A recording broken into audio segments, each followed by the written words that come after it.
Hello guys, welcome back to Blitz Wizard 94. And tonight, oh my god, my hair is messy. Okay, whatever. Tonight I'm going to be reviewing a new horror movie that I just watched. That was called It Ends. I'm gonna make this hopefully a 5-minute review, so let's get into it.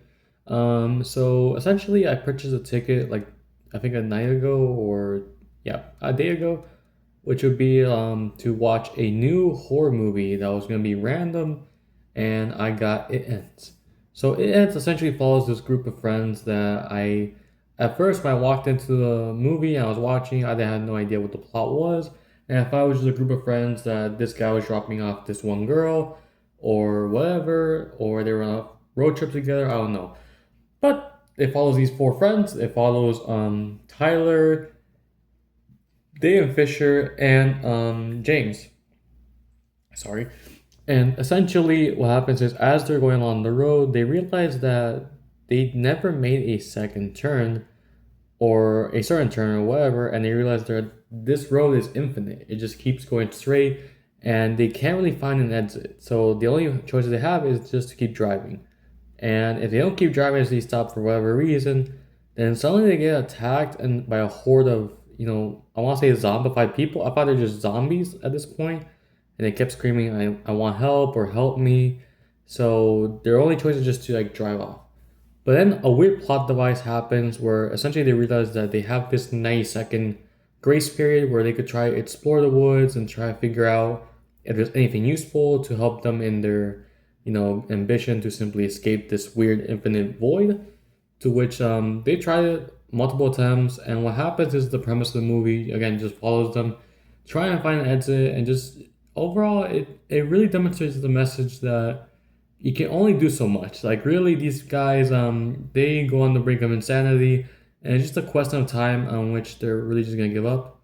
And one of the hardest things that I really liked about this movie was that it doesn't hold back in the emotions. I really love the actors, and it kind of feels relatable, kind of feels realistic, because you have lots of heavy themes throughout this movie. You have themes of like finding reason, finding clarity, finding answers, existential crisis. Day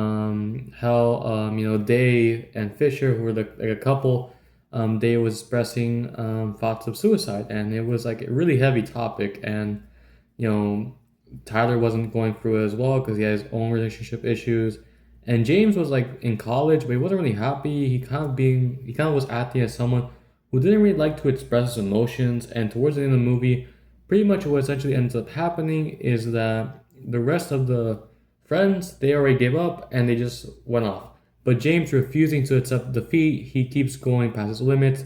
He pleads to the roads to start the car because they tried to get the keys away from him, and the other two friends want him to give up his own.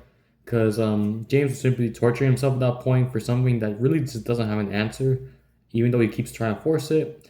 He fought Fisher and he got, or Fish, I remember, he got the keys, he revved up the engine, and magically just turned on, and he went on, just keeping driving.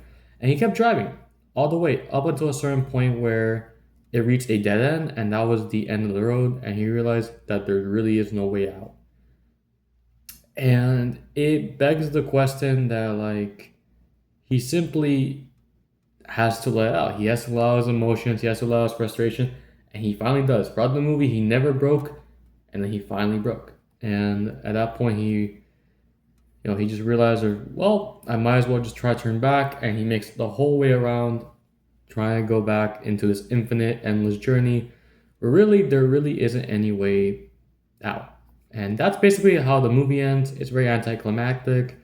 You would hope they will find a solution or some supernatural way to get out of it, but really, the movie just expresses this really strong message that no matter how hard you try, no matter how much it means to you, sometimes there really is no answer. Sometimes you can try to force the answer, but it's really hard to accept it. But sometimes you will never really get an answer.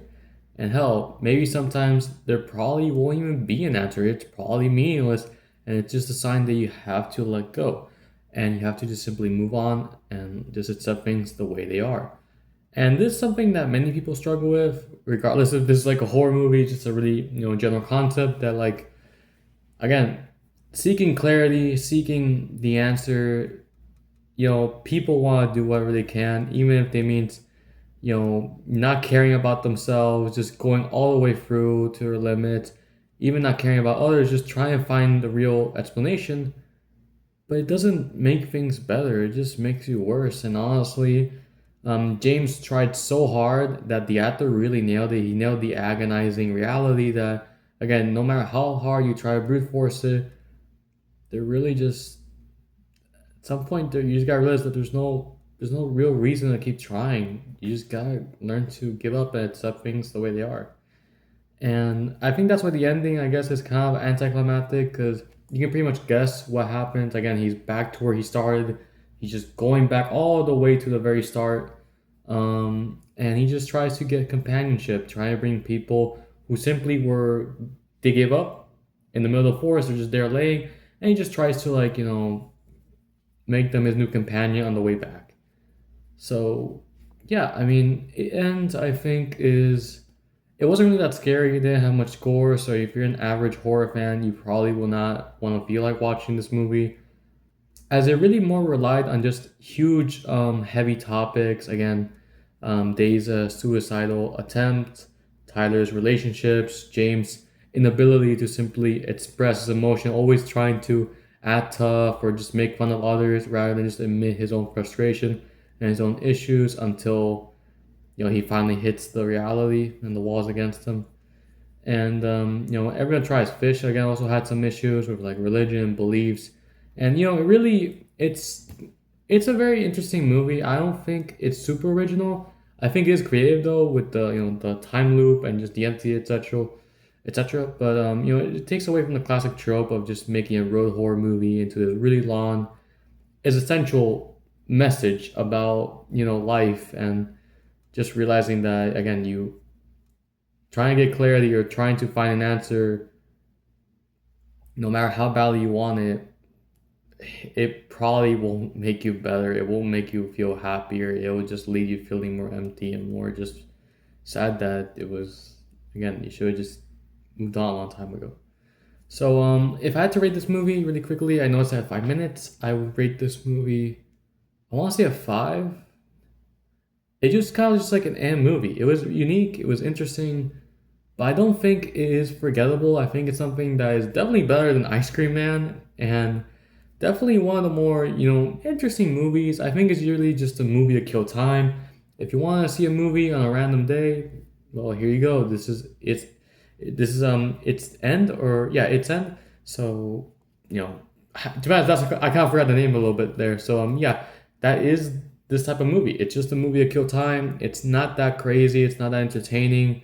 It's really just about watching these group of friends and their will to simply accept the situation that there really is no answer, and whether or not they should contemplate keep driving or just lose their sanity. And again, props to the actor who played James. He really nailed the agonizing reality that, again, you can't force it. You can't force clarity, and even if you try, it doesn't really lead to anything. So I'm gonna be generous. I'm gonna give it like a 6 out of 10. I think was worth, if you want to enjoy something that is a bit more psychological and heavy inducing rather than gore, bloody, jump scares, or just really fear based.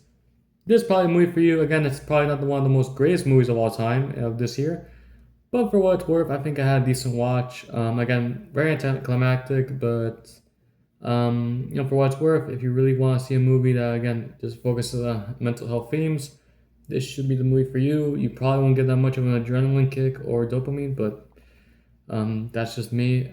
So yeah, for what it's worth, hope you guys check out Its End, and let me know what you guys think about it.